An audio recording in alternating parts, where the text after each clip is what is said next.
Hey guys, Andrew Stroud here in the Sideboard. I'm here with Frank Stanley. How's it going? How's it going, Frank? Congrats on the gig, man. Thanks. Frank is playing Bug Planeswalkers today, which is not a deck we have seen very much of lately, or really ever. So it's a kind of a new take, and we're going to take a look at it today. So the Planeswalkers of choice in the Bug Planeswalker deck, we have 4 Ashiok Nightmare Weaver, 1 Jase Memory Adept, 3 Jase Architect of Thought, 2 Kiora the Crashing Wave, and 1 Vraska the Unseen. So talk to me a little about just why you chose to play this deck. Well, I'm going to start by saying I can't take credit for this deck. I saw it with a couple guys at a PTQ. The deck looked awesome. I was seeing some ridiculous things being done with it, and then I just fell in love with it. Mainly because I'm a little Timmy at heart, and seeing 11 Planeswalkers in the list was pretty awesome. Sure. Looking at it today, and I'm kind of thinking about the meta, how like some of the big matchups right now are any monsters build, whether it be Jund or red-green, and then blue-white control. And when you have a critical mass of Planeswalkers like this, they can only have so many Heroes Downfalls, so many Dreadbores, and then so many Detention Spheres, which I really don't mind because we'll get to that later. It's kind of the classic Superfriends strategy, just overload their answers to Planeswalkers.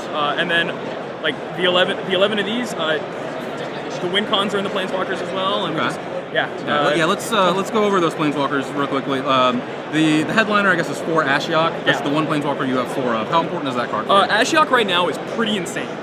It was kind of like what people were talking about when Ashiok was first spoiled, which is like ticks up to 5, and then they mill 3, and you get the jackpot with 3 creatures. In one match today, went up to 5, revealed Polar Chronos, a Stormbreath Dragon, and a Corsair Prefix. Okay. So it was just like, I mean, I'm looking at that, my opponent, slumps the shoulders. I'm looking at it like, this is going to be awesome.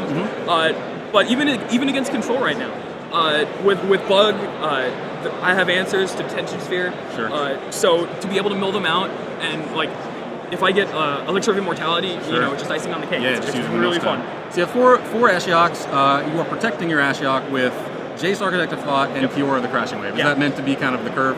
3-drop, threat Planeswalker, 4-drop, protector Planeswalker? Yeah. It doesn't happen often, but when it does, I mean, it's really difficult for any opponent to turn the corner and just kind of get ahead. Okay. Jase is really good for a dig. More often than not, Ashiok comes on an empty board because of the removal that's in here.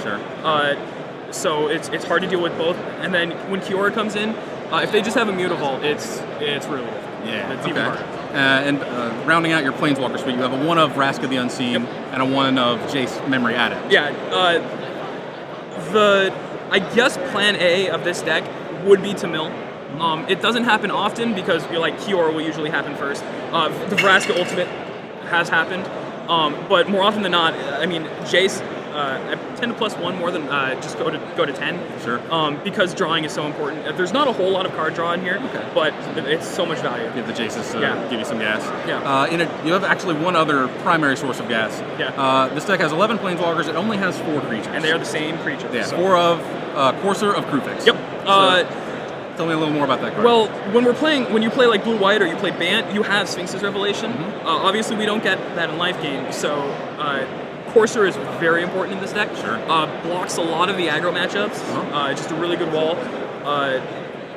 And then, I mean, the ability to say, to go Kiora with a Corsair out, you draw, play the land, you see another land, you plus, or minus Kiora, play the other land, reveal it, and then, multiple Corsairs is even more insane. I'm playing 3 shocks. Get the extra land drop. So it kind of does everything. Holds the 4. Corsair's really good. Gets you some extra gas, buys you that valuable life gain. Yep. Okay. And backing up those Planeswalkers and the Corsairs in the main deck, you basically just have a pile of removal and some counters. And it's great. We're looking at 1 Far and Away, 4 Heroes Downfall, 4 Dissolve, 4 Abrupt Decay, 2 Essence Scatter, 2 Demir Charm, and 1 Gaze of Grace. The Gaze, yeah. The Gaze. I'll start with Abrupt Decay, because I think the 3 best cards in Standard right now are Detention Sphere, Mutavault, and and Heroes Downfall. Just really good removal. Abrupt Decay is really good for Detention Sphere. Sure. I mean, when I see it, against Planeswalkers, usually that's a problem when you see it in Blue-White or you see it out of those matchups. With Abrupt Decay, it's no problem. They just go Detention Sphere, I say okay, and then I get it end of turn. 4 Abrupt Decays and the 1 Gaze of Granite as sort of answers to their answers. The one-shot deed is awesome. Sure. See that.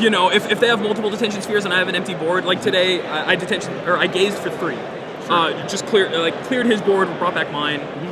It hits Elspeth tokens, which is kind of an eject button. I've gone so far as to hit 4 for Desecration Demon because that can be a problem, but it's. I don't understand why some people just aren't playing a one-shot deed, since that's what happens in Legacy. You think Gaze of Granite is a card that should definitely be seeing more play? I think it should. I considered one in the board, but I wanted to have more fun with it with this deck today, so I played with some other choices. All right, I can see that.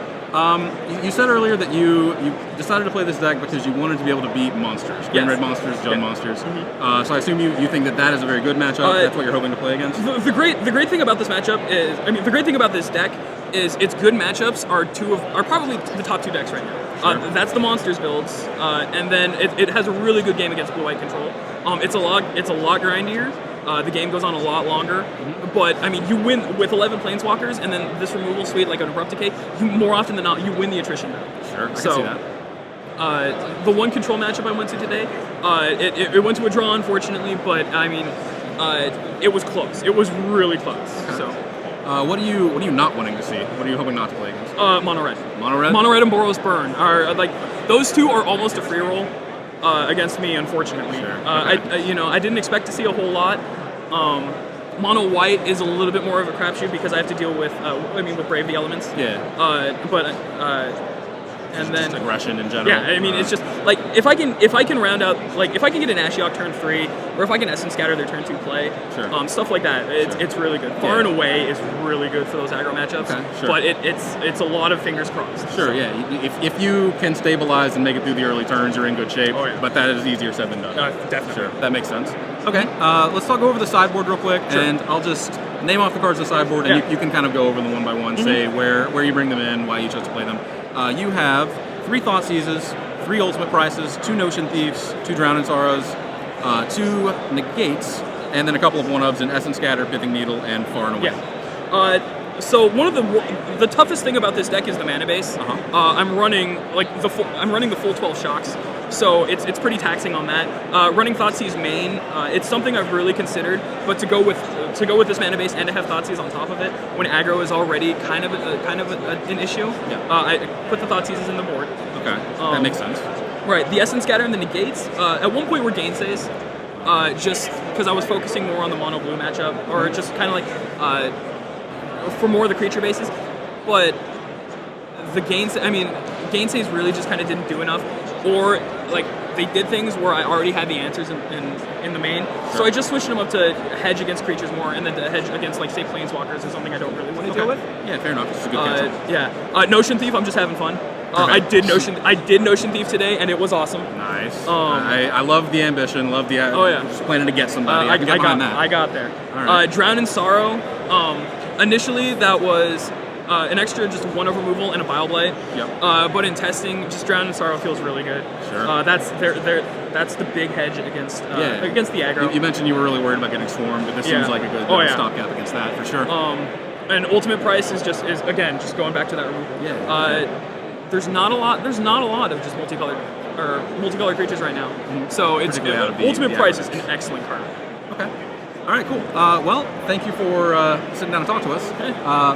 For Frank Stanley, I'm Andrew Strout.